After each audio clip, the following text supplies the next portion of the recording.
Hello students, इयत्ता 7वी विषय नागरिकशास्त्र पाठाचे नाव आहे संविधानाची उद्देशिका। मुलांनो, आपण संविधानाची ओळख करून घेतलेली आहे। जो पहिला पाठ होता संविधानाची ओळख, याच्यामध्ये आपण संविधान म्हणजे काय, तसेच संविधानामध्ये कोणकोणत्या तरतुदीची निर्माण केलेल्या आहेत किंवा तरतुदीची नोंद केलेली आहे, तसेच राज्यकारभार करण्यासाठी संविधानाची कशा प्रकारे आवश्यकता असते आणि हे जे संविधान आहे ते कशा प्रकारे निर्माण केलं याचा आपण अभ्यास केलेला आहे। मुलांनो, या पाठामध्ये आपण संविधानाची जी उद्देशिका आहे ती कशा प्रकारे आहे किंवा संविधानाची उद्देशिका म्हणजे काय हे आपण या ठिकाणी समजून घेणार आहोत। मुलांनो, आपण संविधान म्हणजे काय पाहिलेले आहे। संविधान म्हणजे काय सांगा पाहू। तर संविधान म्हणजे काय तर देशाच्या कारभारासंबंधीच्या तरतुदी एकत्रितपणे व सुसूत्रपणे ज्या ग्रंथात नमूद केलेल्या असतात त्यालाच संविधान असे म्हणतात। हे आपण काय केलेलं आहे, शिकलेलो आहोत, याचा आपण अभ्यास केलेला आहे। मुलांनो, या ठिकाणी आपण ही जी उद्देशिका आहे, उद्देशिका म्हणजे काय, त्याचा अर्थ काय हे आपण समजून घेणार आहोत। संविधान हा आपल्या देशाचा एक मूलभूत आणि सर्वश्रेष्ठ कायदा आहे। पहा, हे जे संविधान तयार केलेलं आहे डॉक्टर बाबासाहेब आंबेडकर यांनी हे संविधान तयार केलेलं आहे आणि हे जे तयार केलेलं संविधान आहे ते संविधान आपल्या देशाचा मूलभूत आणि सर्वश्रेष्ठ काय आहे, कायदा आहे। म्हणजे या संविधानानुसार आपल्या देशाचा राज्यकारभार चालतो आणि सगळ्यापेक्षा श्रेष्ठ हे काय आहे, संविधान आहे। तसेच संविधानाची उद्दिष्टे निश्चित करून ती साध्य करण्यासाठी काही तरतुदी केल्या जातात।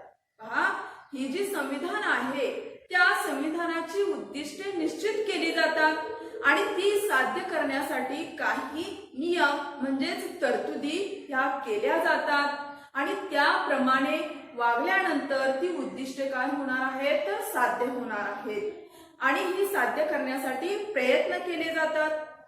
थोडक्यात आपल्याला हे सांगता येईल की ही जी उद्दिष्टे व तरतुदी यांची एकत्रितपणे जी मांडणी आहे, थोडक्यात सांगता येईल की जी उद्दिष्टे आणि तरतुदी आहेत त्यांची जी एकत्रितपणे केलेली जी मांडणी आहे त्यालाच आपण प्रस्तावना असं म्हणतो। म्हणजे पहा, संविधानामध्ये जे उद्दिष्टे आहेत, उद्दिष्टे दिलेली आहेत आणि ज्या तरतुदी दिलेल्या आहेत यांची एकत्रित थोडक्यात व सुसंगत रीतीने केलेली मांडणी म्हणजे प्रस्तावना होय। पहा, प्रस्तावना म्हणजे काय तर जी उद्दिष्टे आहेत आपल्या संविधानामध्ये दिलेली आणि ज्या तरतुदी आहेत त्यांची एकत्रित आणि थोडक्यात रीतीने सुसंगत केलेली मांडणी म्हणजे प्रस्तावना होय। संविधानाच्या या प्रस्तावनेला संविधानाचे प्रास्ताविक तसेच संविधानाचा सरनामा किंवा संविधानाची उद्देशिका असेही म्हणतात। पहा, ही जे संविधानाची प्रस्तावना आहे त्याला इतर नावांनीही ओळखले जाते। मग ती कोणती नाव आहेत पहा, तर संविधानाची जी प्रस्तावना आहे त्याला संविधानाचं प्रास्ताविक देखील म्हटलं जातं, तसेच संविधानाचा सरनामा देखील म्हटलं जातं आणि संविधानाची उद्देशिका देखील म्हटलं जातं। म्हणजे संविधानाची जी प्रस्तावना आहे त्याला आपण या तिन्ही नावांनी ओळखू शकतो। त्याच्यामध्ये संविधानाची प्रस्तावना, संविधानाची उद्देशिका, संविधानाचा सरनामा अशा या नावाने या प्रस्तावनेला ओळखलं जातं। तसेच संविधानाची उद्दिष्टे स्पष्ट करणं हे आवश्यक आहे आणि ही उद्दिष्टे ही या उद्देशिकेमधून आपल्याला स्पष्ट होतात। आता या उद्देशिकेमध्ये मूल्य, विचार आणि हेतू हे काय आहेत तर श्रेष्ठ आहेत, उदात्त आहेत। या उद्देशिकेमध्ये जे दिलेली मूल्य आहेत, विचार आहेत, हेतू आहेत ते उदात्त प्रकारे प्रकारचे आहेत म्हणजे श्रेष्ठ आहेत. तसेच ते कसे प्राप्त करायचे याविषयी तरतुदी या संविधानामध्ये स्पष्ट केलेल्या आहेत. म्हणजे पहा, हे जे मूल्य आहेत, हेतू आहेत, ही आपल्याला कशा प्रकारे प्राप्त करता येतील याची माहिती ही आपल्याला या संविधानामध्ये दिलेली आहे. जे आपलं संविधान आहे त्या संविधानाची सुरुवात ही आम्ही भारताचे लोक या शब्दाने झालेली आहे. पहा, आपले जे संविधान आहे, भारताचे जे संविधान आहे, त्या संविधानाची सुरुवात आम्ही भारताचे लोक या शब्दाने झालेली आहे.